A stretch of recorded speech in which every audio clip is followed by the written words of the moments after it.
Oke, kembali lagi di Apa Kabar Indonesia Pagi. Saya mau ke Mas Adi Pray. Kalau Mas Adi Pray melihatnya bagaimana dengan mungkin peran dan juga tanggung jawab dari perempuan dan juga anak muda yang saat ini sudah ada di legislatif.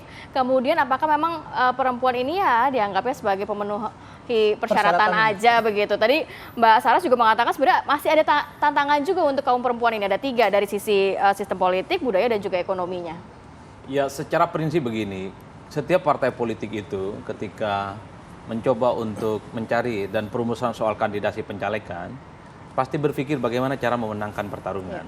Jadi caleg yang diusung itu harus dipastikan adalah mereka yang memiliki mesin politik untuk mendongkrak perolehan dan pendapatan gitu ya, elektabilitas setiap caleg. Jadi disitulah kemudian sebenarnya partai nggak terlampau peduli mau pemuda, mau kalangan kolonial, mau tua, mau perempuan, mau laki-laki, nggak penting. Ya, betul.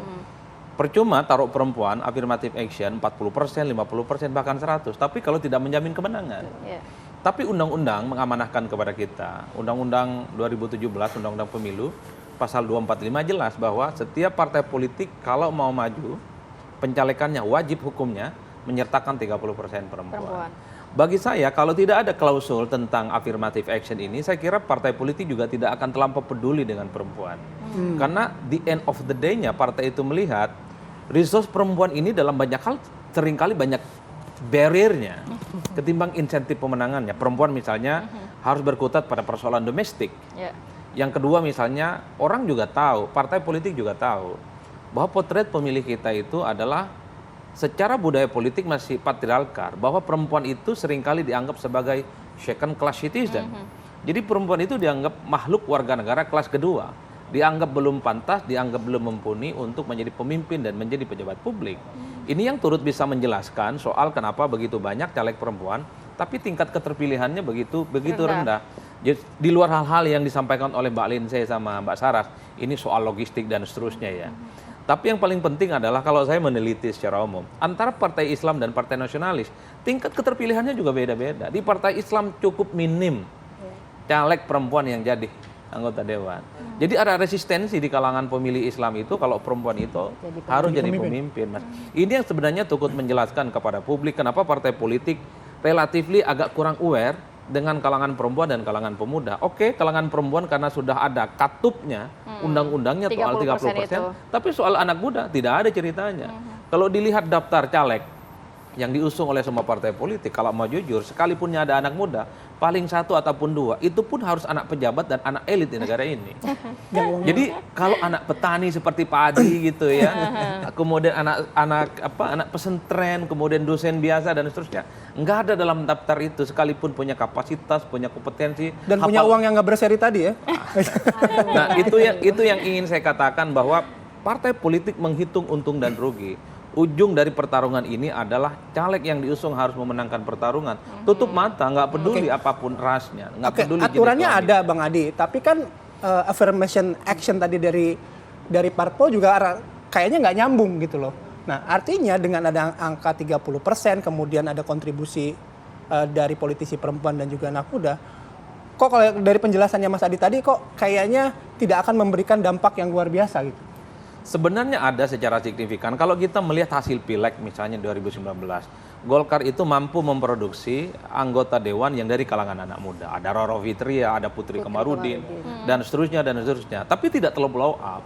Tapi kita juga tahu bahwa yang jadi anggota dewan itu sebenarnya adalah anak-anak elit yang sebenarnya punya penetrasi yang cukup kuat di negara ini. Jarang misalnya kita nemukan ini warga negara biasa, anak muda, kemudian memenangkan pertarungan. Ataupun ada anggota dewan dari Nasdem. Tapi kan bapak ibunya adalah penguasa lokal, bupati dan mantan bupati dan seterusnya. Itu artinya apa? Sekalipun ada pencantuman anak muda, itu bisa dipastikan. Kalau tidak dia bukan vote getter, dia harus menang. Begitupun dengan perempuan. Nah problemnya Mas, dalam sistem proporsional terbuka, perempuan dan nggak perempuan, ini tarung terbuka antar sesama teman. Caleg laki-laki juga nggak mau kalah dengan perempuan. dia didaftarkan sebagai caleg bukan masuk surga tujuannya, tapi ingin menang, Mas. Jadi ini bukan soal karpet kuning, karpet merah. Jadi akhirnya gitu sekarang ya. diiming-imingi untuk mendapatkan nomor 1, nomor 2 gitu, Mas. Betul. Nah, kalau nomor urut 1 dan nomor 2 ini minimal memberikan dorongan semangat kepada caleg supaya tidak dianaktirikan, supaya merasa diprioritaskan, supaya merasa dipentingkan di partai. Makanya nomor urutnya cantik, Pak. Nomor urut 1 dan nomor 2. Bukan nomor urut sepatu, nomor 4, nomor 5. Senyum-senyum sendiri nih. Saya ini sebatas pelengkap penderita aja judulnya. Mbak Lindsay sepakat nggak dengan fakta-fakta tadi yang disampaikan? Iya, jadi gini, saya sepakat ketika posisi saya sebagai wasekjen nih. Kebetulan saya juga di Kesatuan Perempuan Partai Golkar sebagai sekjen gitu.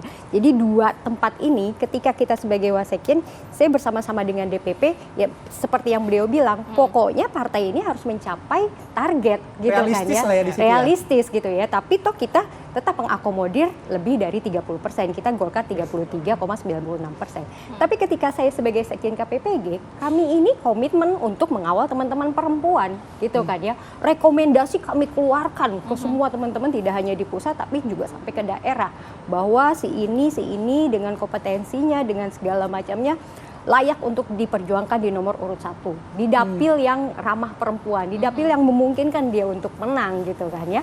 Tapi ketika kita menggodok kan di dalam hal ini ada tim sel kan, gitu ya. Perempuan masuk di dalamnya, Ibu Airin gitu ya, ketua umum kami gitu.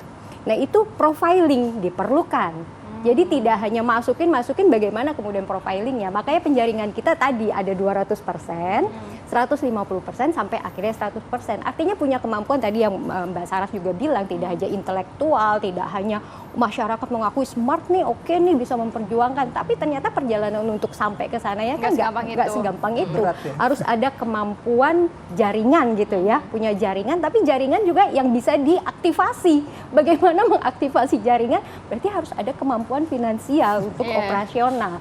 Nah, memang secara kelembagaan KPPI kita juga memperjuangkan, nanti Mbak Sarah mungkin akan menjelaskan, ada rekomendasi untuk semua parpol agar perempuan ini juga didukung, disupport secara logistik. Nah, itu artinya kan mengakui bahwa memang sulit karena tadi kita domestik ya, kemampuan ekonominya berbeda gitu. Kalaupun ada yang mampu mungkin karena disupport oleh tadi keluarga gitu ya, atau ya tadi patriarki dan segala macamnya. Tapi ya yang pasti itu kita mengawal, tetap kita mengawal, walaupun jadi dua sisi tadi. Ketika saya sebagai wasekjen saya memperjuangkan, iya oke Pak ini gini kita profiling, tapi ketika kita memperjuangkan nggak bisa, tetap support juga, harus wajib gitu. Baik, saya terakhir ke Mbak Sarah. Mbak Sarah tadi menyebutkan setidaknya ada 3 challenge gitu. Nah, untuk menutup gap atau setidaknya meminimalisir ya tiga challenge itu, dan kemudian akan berdampak pada kontribusi politisi perempuan yang lebih besar, kemudian juga politisi muda yang lebih besar, apa yang bisa dilakukan atau kebijakan ini harus diambil oleh siapa?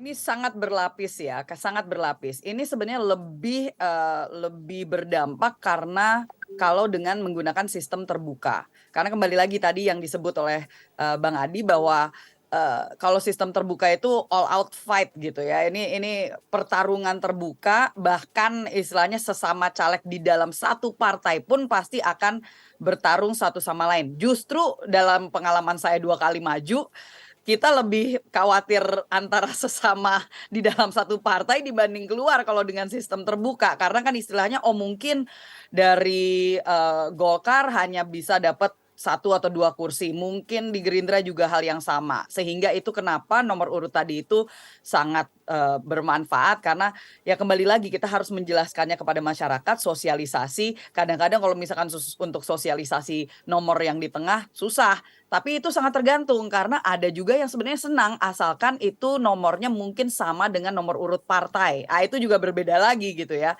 Nah, kembali lagi kalau misalkan kita bicara tentang tadi tantangan yang saya sebut, di mana itu sistem politiknya sendiri seperti ya ini peraturan KPU yang tiba-tiba keluar, makanya ya saya mau justru tantang, istilahnya saya yakin ini bukan hanya di Gerindra, Karena setelah istilahnya kita ngomong secara frontal, secara publik ya, itu pasti ada tuh pimpinan-pimpinan yang ngomel gitu. Bukan karena persoalan istilahnya tidak pro perempuan, tapi kenapa baru sekarang ngomongnya. Saya yakin kalau misalkan Lindsay nih misalnya ngomong nih secara terbuka, tolak PKPU 10 ya, pasal 8 gitu.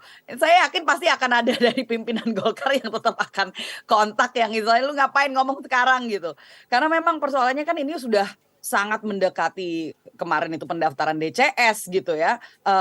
Kok baru sekarang istilahnya bukan salah kita juga. Kenapa kok sistem politiknya tiba-tiba keluar peraturan di istilahnya udah H- berapa hari gitu yang melanggar undang-undang pemilu kan gitu. Ini bukan persoalan kalau misalkan masih sesuai dengan undang-undang pemilu minimal 30% nggak akan ada yang istilahnya ngomel gitu ya. Tapi sekarang kita memang harus protes secara jelas karena memang tiba-tiba ada peraturan yang tidak pro. Nah, salah satunya tentunya tadi sudah disebut oleh Lindsay, harus ada kaderisasi. Nggak semua partai melakukan kaderisasi dari bertahun-tahun sebelumnya. Ada yang mungkin baru saja didirikan, nunggu ini kita bakal lolos verifikasi atau tidak, baru terus setelah itu akan melakukan kaderisasi. Nah, hal yang seperti ini sangat tidak membantu karena tentunya jadinya ya kita banyak yang butuh loncat, banyak juga perempuan yang belum mempersiapkan total karena lihat dulu dia bakal masuk nggak nih ke daftar gitu ya. Jadi kayak ayam dan telur saling menunggu gitu. Jadi jelas bahwa kaderisasi sangat penting. Tapi juga selain dari itu, saya rasa juga perlu ada pemahaman dari masyarakat gitu. Kenapa ada affirmative action ini? Realitanya ya karena kembali tadi banyak sekali budaya kita yang mau tidak mau perempuannya untuk maju aja itu minta izin dulu dari kalau nggak suaminya, bapaknya gitu kan. Ya karena itulah budaya kita gitu. Dan sayangnya dengan budaya kita seperti itu, ini bukan masalah. Tidak jadi masalah kalau misalkan laki-lakinya di keluarga tersebut sangat mendorong, mengetahui bahwa anaknya atau istrinya atau siapapun keponakannya dan seterusnya punya kemampuan. It is not based on ini ayahnya sudah selesai menjabat jadi anaknya yang akan maju. Enggak, tapi dia punya kemampuan, dia punya merit, dia terpanggil untuk melayani, misalnya seperti itu. Nah, itu berbeda. Nah, ini yang saya rasa harus terus kita dorong untuk ada sosialisasi kepada masyarakat. Jangan lupa, 50% warga negara Indonesia adalah perempuan. Jangan lupa aturan-aturan kalau misalkan kita berkaitan dengan infrastruktur aja itu harus dengan suara perempuan. Kalau misalkan enggak, nanti jembatan penyeberangan aja mungkin nggak pro ibu hamil, nggak pro untuk lansia. Kita harus ada inklusivitas. Baik, Mbak Saras. Oke, baik. Terima kasih Mbak Saras sudah meluangkan waktu juga memberikan informasi yang banyak ya, juga edukasi buat kita semua. Terima kasih juga Mbak Lindsay dan juga Mas Adi sudah bergabung pada pagi hari ini.